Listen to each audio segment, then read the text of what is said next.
Assalamualaikum warahmatullahi wabarakatuh.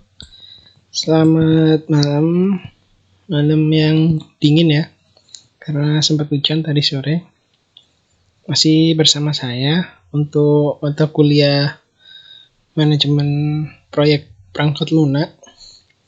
Untuk minggu ini kita akan membahas tentang manajemen ruang lingkup proyek perangkat lunak.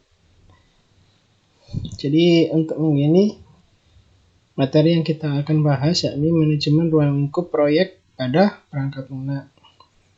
Oke, kita langsung saja ke materi.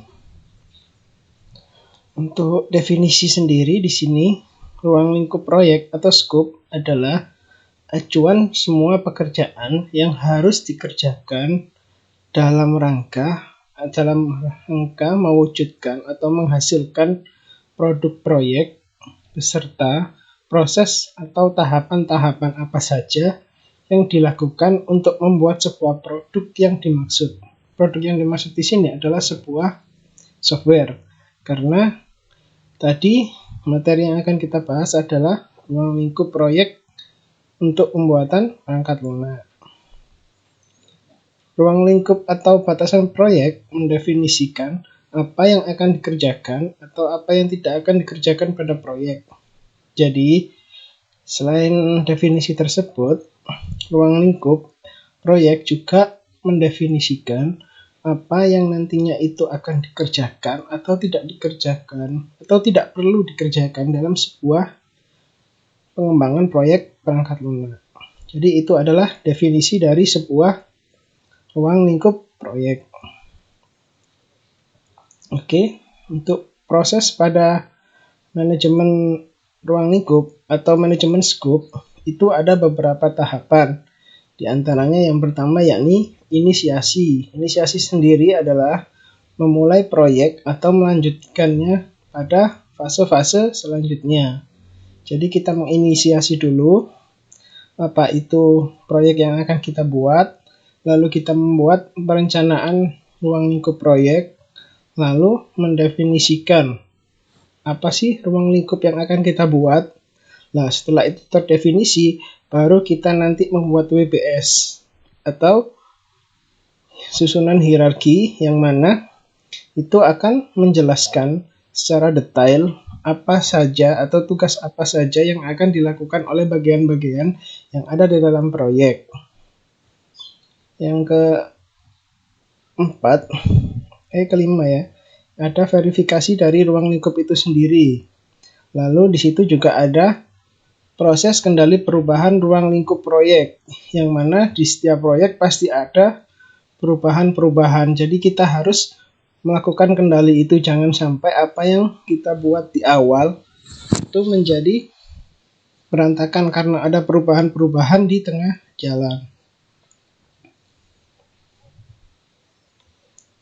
Oke, lanjut. Nah, dari beberapa proses tadi nantinya akan kita jelaskan satu persatu. Yang pertama yakni ada inisiasi. Inisiasi di dalamnya termasuk suatu proses pemilihan proyek dalam rangka untuk mendukung rencana strategis suatu organisasi. Rencana strategis sebuah organisasi sendiri akan melibatkan tujuan jangka panjang organisasi tersebut. Jadi, seperti ini. Untuk inisiasi sendiri itu bagaimana kita melakukan proses pemilihan proyek pada sebuah organisasi. Biasanya untuk inisiasi sendiri itu berupa sebuah rencana strategis, yang mana rencana strategis itu biasanya paling tidak digunakan untuk minimal 5 tahun ke depan.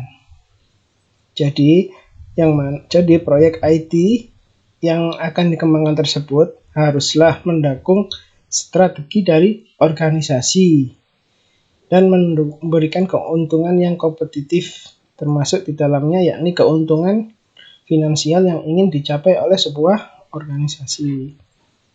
Itu inisiasi.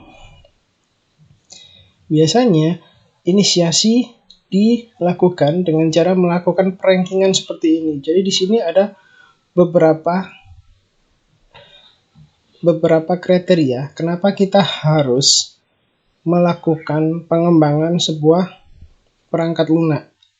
Nah, dari sini beberapa kriteria ini kita ranking mana yang benar-benar perlu untuk perusahaan kita. Nah, yang nantinya akan kita buat untuk melakukan scoping pada pembentukan software yang akan kita buat. Itu inisiasi. Ini saya ambil dari buku Manajemen Information System Quarterly pada volume 16 nomor 3 yang diterbitkan pada September 1992. Oke, lanjut. Ini yang selanjutnya yakni identifikasi proyek potensial. Kebanyakan organisasi biasanya mengikuti proses perencanaan dalam pemilihan proyek teknologi informasi. Adapun beberapa tahapannya biasanya organisasi tersebut membangun sebuah rencana strategis SITI atau Sistem Informasi Teknologi Informasi berdasarkan rencana strategis yang sudah dimiliki oleh organisasi tersebut secara menyeluruh. Lalu biasanya mereka juga melakukan analisis area bisnis. Lalu baru mendefinisikan proyek apa yang potensial untuk perusahaannya. Baru setelah terdefinisi, mereka memilih proyek IT dan menempatkan beberapa sumber daya yang dibutuhkan oleh perusahaan guna mendapatkan hasil atau software yang benar-benar sesuai atau dibutuhkan oleh perusahaan. Oke. Nah, ini adalah beberapa tahapan yang biasanya dilakukan oleh perusahaan, yakni yang pertama menganalisis dulu resource-nya. Resource yang nantinya akan dibutuhkan itu perusahaan itu sudah ada apa belum, memenuhi atau tidak kan gitu. Baru setelah itu melakukan perencanaan proyek. Baru setelah proyek itu perangkat lunak lagi direncanakan, perusahaan akan melakukan sebuah analisis bisnis area di daerah akan dikembangkannya sebuah software tersebut. Baru nanti setelah analisis bisnis area ini oke, baru nanti dipikirkan bagaimana merencanakan sebuah strategi pengembangan teknologi informasi yang benar-benar dibutuhkan oleh sebuah perusahaan. Dengan gitu, apa yang diinginkan perusahaan melalui analisis yang sebelumnya itu benar-benar diwujudkan sehingga terciptalah sebuah software yang benar-benar dibutuhkan oleh sebuah organisasi atau perusahaan. Untuk metode pemilihan proyek sendiri biasanya lebih berfokus pada kebutuhan sebuah organisasi atau perusahaan. Biasanya juga perusahaan itu mengkategorisasi proyek IT apa yang akan diterapkan di perusahaannya. Baru setelah itu mereka menganalisis kebutuhan finansialnya. Apakah ada dananya, pengembangan ini butuh berapa dana, lalu apa tidak membuat perusahaan ini nantinya akan kekurangan dana jika melakukannya. Nah, hal-hal seperti itu biasanya ditempuh oleh perusahaan sebelum mereka memilih menerapkan sebuah perangkat lunak di perusahaannya. Nah, ini biasanya juga beberapa metode yang dilakukan oleh perusahaan sebelum dia mengimplementasikan sebuah perangkat lunak di perusahaannya. Misalnya ada melakukan pembobotan dan lain-lain.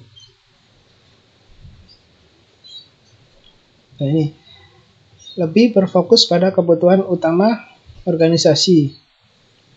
Biasanya kesepakatan terjadi dari anggota organisasi atau beberapa bagian di organisasi untuk mengiyakan sebuah proyek yang mana proyek itu nantinya diharapkan memiliki nilai yang tinggi. Maksudnya nilai yang tinggi di sini adalah proyek perangkat lunak yang akan dikembangkan bagi perusahaan harusnya memenuhi beberapa kriteria. Di antaranya ada need, funds, and will. Yang mana need di sini adalah apakah memang dirasa benar-benar perlu untuk pengembangan software ini? Apa pengembangan ini hanya agak perlu atau bahkan tidak perlu kan gitu. Jadi itu harus benar-benar dipertimbangkan. Dan yang kedua, fund. Fund di sini apakah organisasi memiliki dana yang memadai untuk sebuah proyek pengembangan yang dimaksud. Jangan sampai kita mempunyai perencanaan untuk pengembangan tersebut, tapi perusahaan tidak memiliki dana yang cukup, sehingga nantinya jika perangkat lunak ini dikembangkan, akan bisa mandek di tengah-tengah jalan. Itu kan benar-benar sesuatu yang sangat merugikan perusahaan gitu. Terus yang terakhir adalah will, adalah apakah ada keinginan kuat agar proyek ini berhasil. Maksudnya di sini adalah apakah perusahaan juga memiliki keinginan sendiri untuk pada proyek ini untuk pengembangan nantinya. Jadi jika ditinjau dari sistem informasi atau rencana strategis IT, itu diharapkan perusahaan perangkat lunak ini nantinya akan dikembangkan untuk perusahaan paling tidak 5 tahun. Jadi perusahaan harus memiliki keinginan kuat dan harapan yang besar kepada sebuah proyek perangkat lunak yang akan dibangun, agar kedepannya bisa memberikan feedback yang baik bagi perusahaan atau organisasi tersebut. Gitu.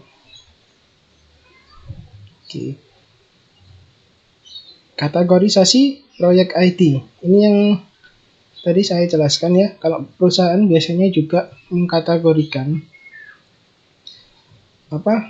proyek-proyek IT yang akan dia kerjakan di perusahaannya. Biasanya perusahaan mengkategorikan beberapa item. Di sini saya mengkategorikan dari beberapa proyek IT yang biasanya dikategorikan oleh perusahaan. Kategori yang pertama di sini, apakah proyek perangkat lunak tersebut merupakan jawaban dari sebuah masalah, sebuah peluang agar organisasi lebih beruntung, atau keharusan karena adanya peraturan-peraturan yang berlaku. Di kategori pertama ini ada beberapa alasan mengapa pengembangan proyek perangkat lunak ini diperlukan. Misalnya, sebuah perusahaan itu memiliki sebuah masalah. Contoh, sebuah perusahaan memiliki masalah terkait finansial. Kenapa sih beberapa tahun ini kita tidak bisa memiliki pencatatan yang bagus terkait keluar masuknya barang di perusahaan misalnya gitu. Nah, apakah nanti jika kita mengembangkan sebuah software, misalkan sebuah software supply chain atau software pergudangan untuk keluar masuknya gudang, itu akan menjadi jawaban pada masalah perusahaan tadi. Biasanya itu salah satu termasuk di kategori yang pertama. Dan yang kedua, di sini sebuah peluang agar organisasi lebih beruntung. Maksudnya di sini adalah apakah software yang akan dikembangkan nanti akan memberikan peluang bagi organisasi atau perusahaan untuk mendapatkan nilai lebih dari yang didapatkannya sekarang. Terus yang ketiga, beberapa alasan lagi, yakni adanya keharusan dari peraturan-peraturan yang berlaku. Misalkan ada keharusan untuk membuat sebuah sistem pada sebuah perusahaan karena di suatu daerah itu sudah ditempatkan smart city, misalnya gitu.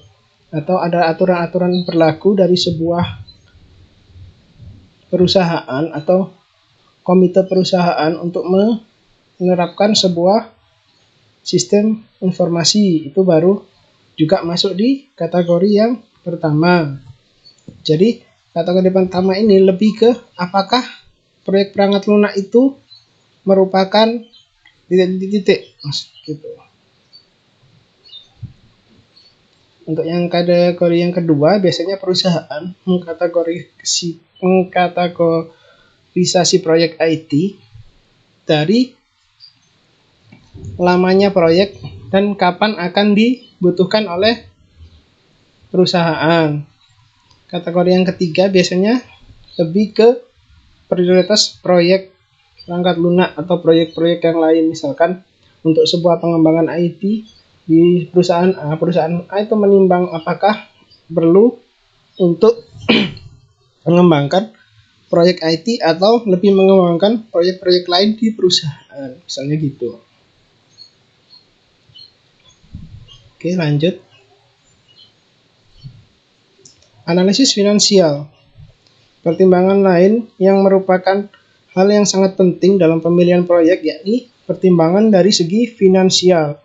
Biasanya ada beberapa metode yang umum digunakan oleh perusahaan, misalkan Net Present Value Analysis atau ROI, Return on Investment, Payback Analysis, dan lain-lain. Semuanya ini digunakan untuk menganalisis apakah perusahaan itu mampu secara finansial untuk mengembangkan sebuah proyek. Tak terkecuali untuk proyek pengembangan perangkat lunak. Nah, ini yang beberapa metode lain yang digunakan bagi perusahaan, yakni model pembobotan atau pemberian skor. Biasanya ini tools yang digunakan untuk memberikan proses pada sistem dalam memilah proyek berdasarkan beberapa kriteria. Jadi ada kriteria tertentu yang mana kriteria tersebut dilakukan pembobotan. Jadi nanti semakin banyak bobotnya, maka proyek perangkat lunak tersebut akan semakin baik untuk perusahaan. Jadi contohnya misalnya di sebuah perusahaan A itu mau dibuat 3 buah proyek perangkat lunak, tapi perusahaan hanya mampu membiayai atau mendanai 1 proyek saja. Nah, dari situ bisa dilakukan weight scoring model ini. Jadi kita melakukan pembobotan mana sih yang paling perlu dari ketiganya. Nah, nanti setelah dihitung-hitung, maka tinggi bobot itu yang paling tinggi, maka itu adalah proyek yang paling baik untuk pengembangan proyek perangkat lunaknya gitu. Oke. Ini contoh dari pembobotan. Di sini ada project A 1, 2, 3, 4. Jadi seperti yang saya bilang tadi, misalkan di sebuah perusahaan itu memiliki keinginan untuk melakukan pengembangan proyek. Jika tadi saya bilang 3, di sini ada 4 ya. Jadi di situ kita juga perusahaan juga melakukan inventarisasi berbagai kriteria yang dibutuhkan untuk pengembangan proyek itu. Misalkan saya tadi bilang dari diski dana, di sini ada beberapa kriteria lain yang harus dipenuhi untuk pengembangan sebuah proyek perangkat lunak. Nah, dari sini dapat diketahui nanti jika sudah dibobotkan, maka dari sini dapat diketahui bahwa proyek 2 merupakan sebuah proyek yang memiliki nilai atau pembobotan yang paling baik. Jadi ada kemungkinan besar kalau proyek 2 ini nantinya yang akan dikembangkan untuk pengembangan proyek lunaknya karena sudah memenuhi atau memiliki nilai yang tertinggi dari beberapa kriteria yang ditetapkan oleh perusahaan. Seperti itu. Nah, ini yang biasanya terlupakan, tapi ini penting, yakni Project Charter. Project Charter adalah sebuah dokumen formal setelah adalah proses pemilihan dan adanya tanda tangan stakeholder. Jadi di sini itu jika kita sudah memilah sebuah proyek, perlu adanya sebuah dokumen formal. Dalam hal ini ada hitam di atas putih antara konsumer, dalam hal ini perusahaan, dengan pengembang perangkat lunaknya. Jadi perlu adanya dokumen formal ini. Nah, biasanya ada beberapa pengembang itu yang terlalu asik mengembangkan perangkat lunaknya sehingga dokumen-dokumen ini terlupakan, yaitu akan nantinya jadi sangat fatal jika terjadi masalah di suatu hari nanti.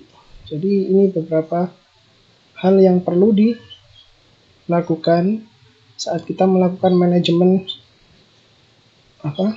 manajemen ruang lingkup sebuah proyek perangkat lunak. Nah, ini yang saya bilang barusan, yakni manajemen ruang lingkup. Perencanaan ruang lingkup adalah dokumen yang menggambarkan bagaimana tim proyek akan mempersiapkan sebuah pernyataan ruang lingkup proyek serta membangun WBS atau memverifikasi hasil proyek yang sudah jadi dan bagaimana mengendalikan perubahan akan ruang lingkup sebuah proyek. Input yang dibutuhkan di sini adalah dokumen formal, adanya scoping statement dan juga project management planning. Input tambahan di sini adalah beberapa aturan atau prosedur yang berlaku dalam proyek serta informasi dari proyek-proyek sebelumnya yang ada di perusahaan. Nanti output utamanya di sini adalah rencana manajemen ruang lingkup sebuah proyek pengembangan perangkat lunak. Untuk itu biasanya perlu pendefinisian sebuah ruang lingkup proyek. Pendefinisian ruang lingkup proyek sendiri adalah bagaimana proses kita mereview kembali dokumen-dokumen formal dan juga parliamentary scope untuk menambahkan informasi dari proses perencanaan ruang lingkup dan perubahan apa saja yang sudah disetujui oleh perusahaan sehingga dapat diperoleh sebuah scoping atau definisi yang sudah kita sepakati bersama, yakni disepakati oleh pengembang dan juga customer, dalam hal ini perusahaan. Outputnya di sini lebih ke project scope statement. Jadi ini lebih ke nota kesepahaman antara perusahaan dan juga pengembang terkait scope apa yang akan dikerjakan atau dikembangkan oleh pengembang. Biasanya di sini juga digunakan beberapa tools untuk melakukan ini, yakni ada analisis produk, identifikasi kebutuhan pengguna, dan juga expert judgment. Scope statement ini biasanya dapat diperbaharui beberapa kali sesuai dengan kebutuhan perusahaan. Tapi kalau bisa jangan sampai di tahapan kita sudah melakukan pengembangan. Biasanya kalau bisa beberapa scope statement ini diperbaharui sebelum kita benar-benar melakukan pengembangan perangkat lunak. Jadi lebih ke tahap planning ya.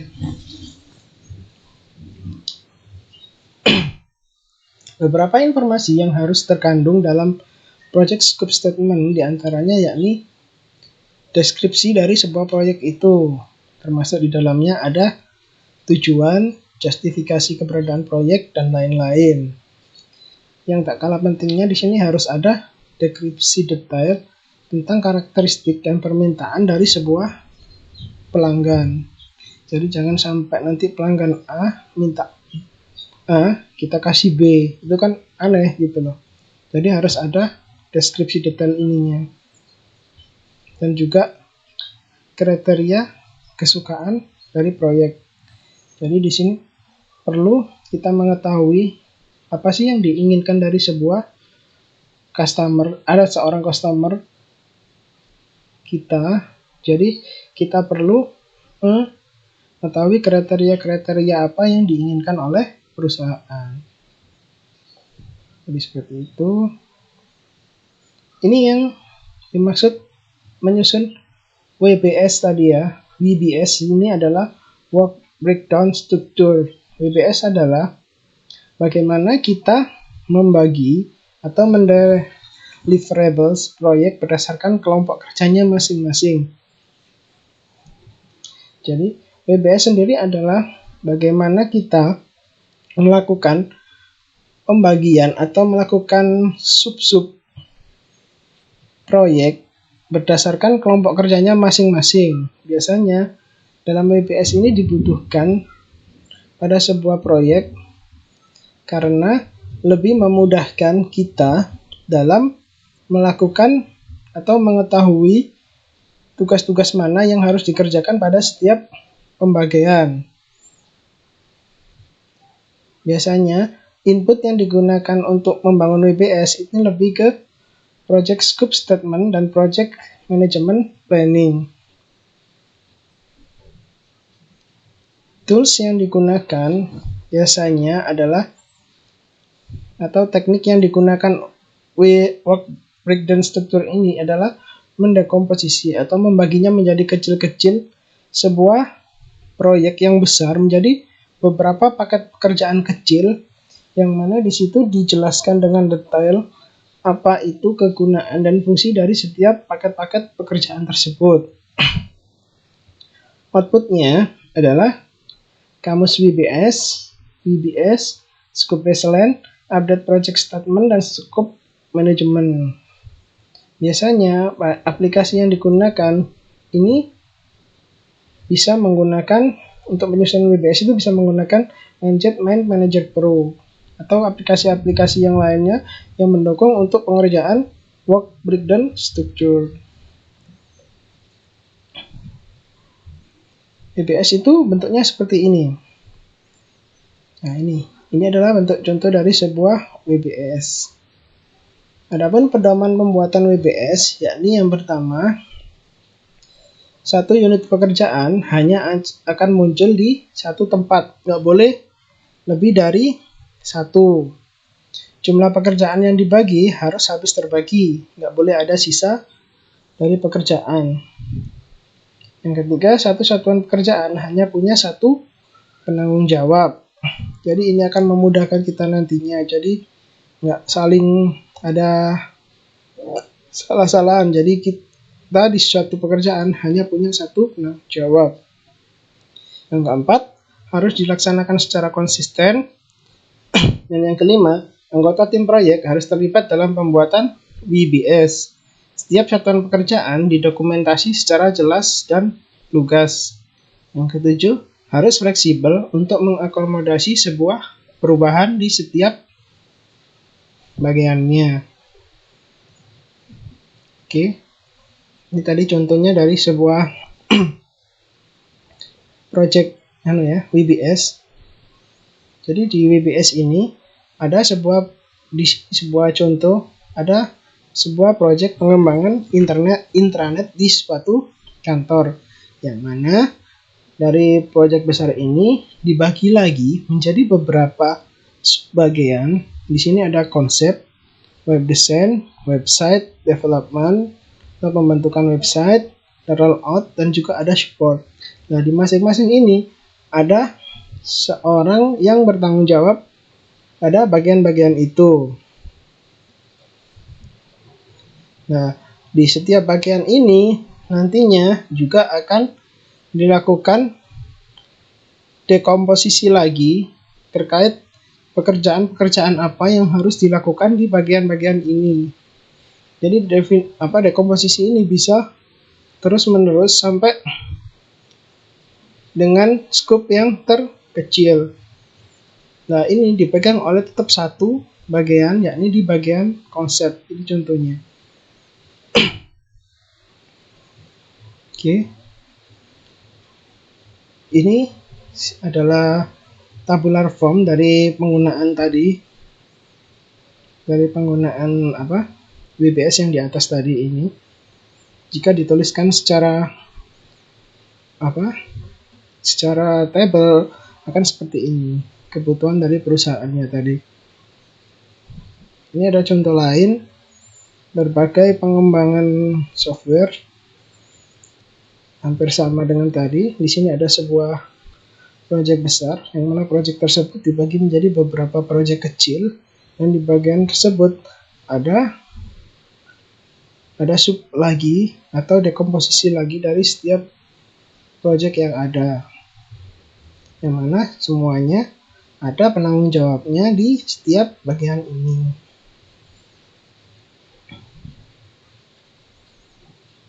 Ini contohnya juga, contoh lain untuk pengembangan intranet.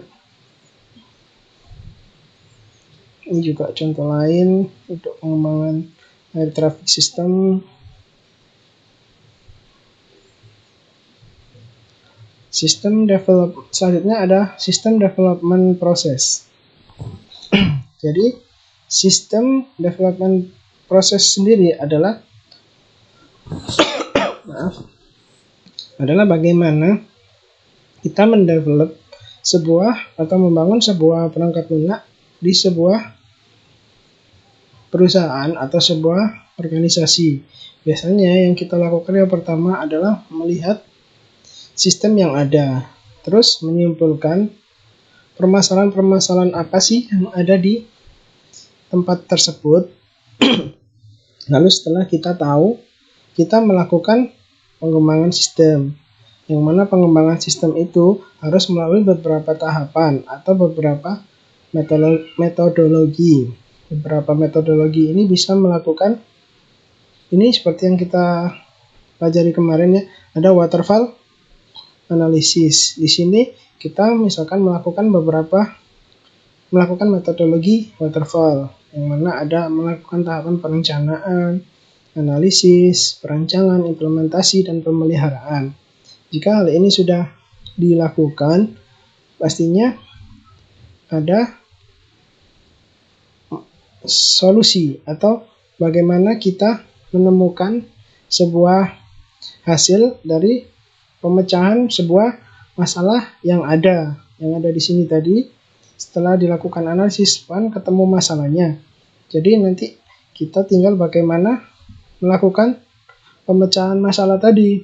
Nah, baru nanti ada sistem baru, yang mana sistem baru ini bisa menjadi memperbaiki sistem yang ada dulunya, atau kita membuat baru sistem yang benar-benar sesuai dengan kebutuhan perusahaan. Oke. Ini ada beberapa contoh WBS ya. Jadi dari tabel ini yang ada beberapa dari sini tadi di breakdown menjadi kebutuhan perusahaan. Jadi kita di sini bisa lihat beberapa kebutuhan perusahaannya tadi. Ini itu disandingkan dengan kapan proyek tersebut akan dilakukan atau dilakukan penjadwalan. Atau bisa dilihat di sini adalah timetable dari setiap kegiatan yang pengembangan atau perencanaan sebuah proyek perangkat lunak. Misalkan di sini ada mendefinisikan permintaan dari sebuah user. Itu dilakukan di tahap Januari antara tanggal 11 sampai tanggal 18 kan gitu. Jadi ini adalah beberapa contoh bagaimana kita menggunakan WBS yang kita sandingkan dengan schedule yang ada, atau biasa disebut sebagai timetable dari penggunaan WBS tadi. Oke. Ini juga contohnya. Jadi di sini kita tahu sampai kapan sekiranya perencanaan pengembangan proyek lunak itu akan berakhir. Misalkan di sini kita masuk di tahap controlling dan closing ini di April, pada pertengahan April. Jadi kita tahu proyek ini dikembangkan dari mulai Januari sampai April kan gitu. Jadi beberapa kebutuhan itu sudah terorganisir dan terjadwal sesuai dengan baik gitu, maksudnya terjadwal dengan baik sesuai dengan planning yang kita lakukan sebelumnya. Ini contoh mind mapping dari WBS. Jika kita melakukan mapping bisa seperti ini. Ya, ini adalah output dari penggunaan WBS. Di sini ada kamus WBS. Kamus WBS sendiri adalah dokumen yang berisi informasi detail dari setiap kegiatan atau setiap item yang ada di WBS. Biasanya kedalamannya tergantung dari tim proyek, asalkan bisa memberikan pemahaman terkait pekerjaan-pekerjaan apa yang dilakukan dan dapat dijadikan acuan jika ada orang lain yang akan menggantikannya. Selanjutnya, project based scope basement statement yang sudah disepakati. WBS yang berkaitan dengan project statement beserta kamus WBS biasanya diberi nama scope baseline.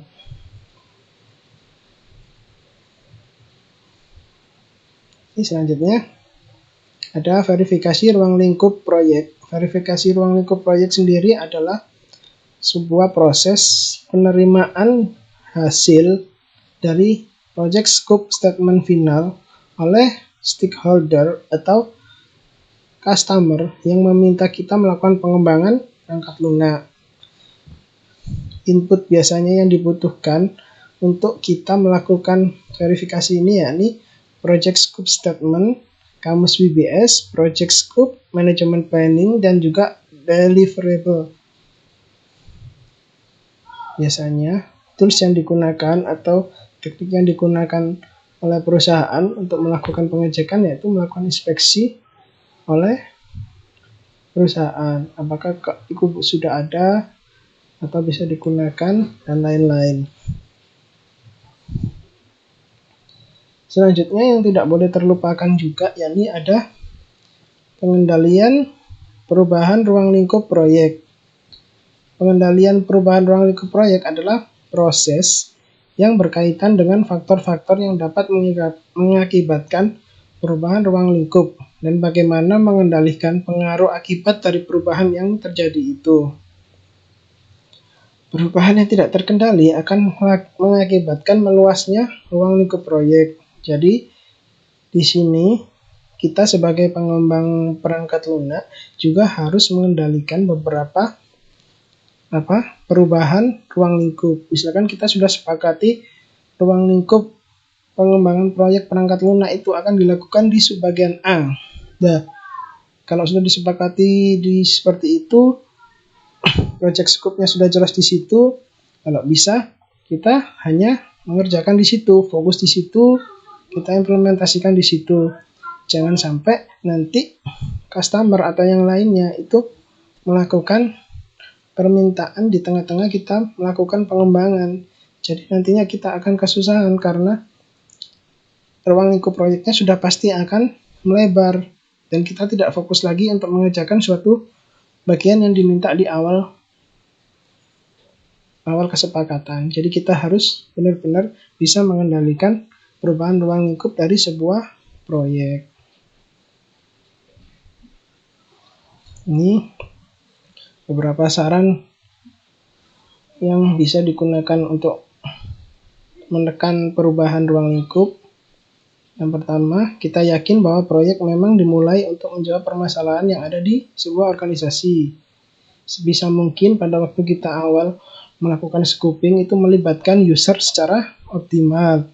Lalu kita juga harus melakukan rapat-rapat rutin agar jangan sampai ada miskomunikasi antara kita dengan customer. Jadi kita juga harus menyampaikan sesuatu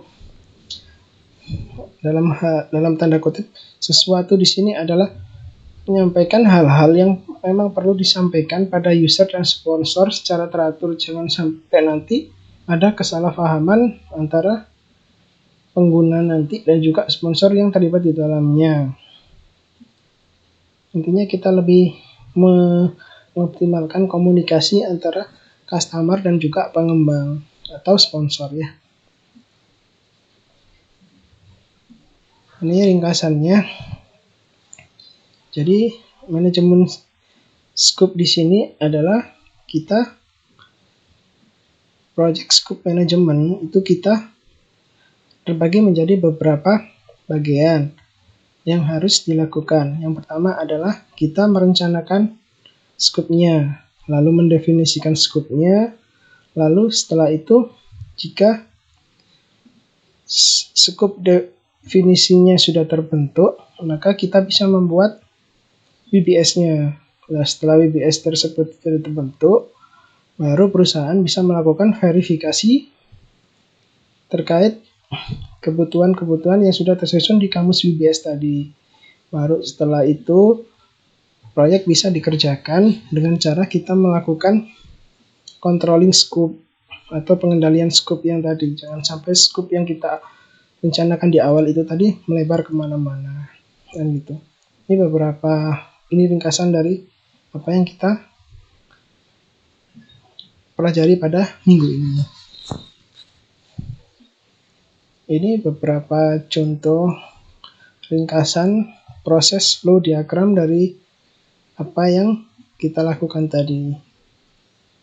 Misalkan, apa saja yang harus kita lakukan pada saat scope planning atau perencanaan pembuatan scope tadi. Siapa saja yang harus dilibatkan. Ini semua bisa kalian pelajari di proses flow diagram ini. Oke, saya kira cukup materi kita untuk minggu ini. Sudah sangat jelas, sudah sangat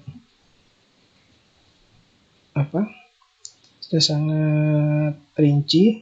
Jika mungkin nanti ada yang kurang jelas dari penjelasan saya, kalian bisa tanyakan di forum yang ada atau bisa langsung chat ke WA ya. Oke, saya kira cukup pertemuan kita pada malam hari ini. Terima kasih sudah hadir, sudah belajar bareng sama saya. Saya akhiri pertemuan kita kali ini. Wabillahi taufiq wal hidayah. Wassalamualaikum warahmatullahi wabarakatuh.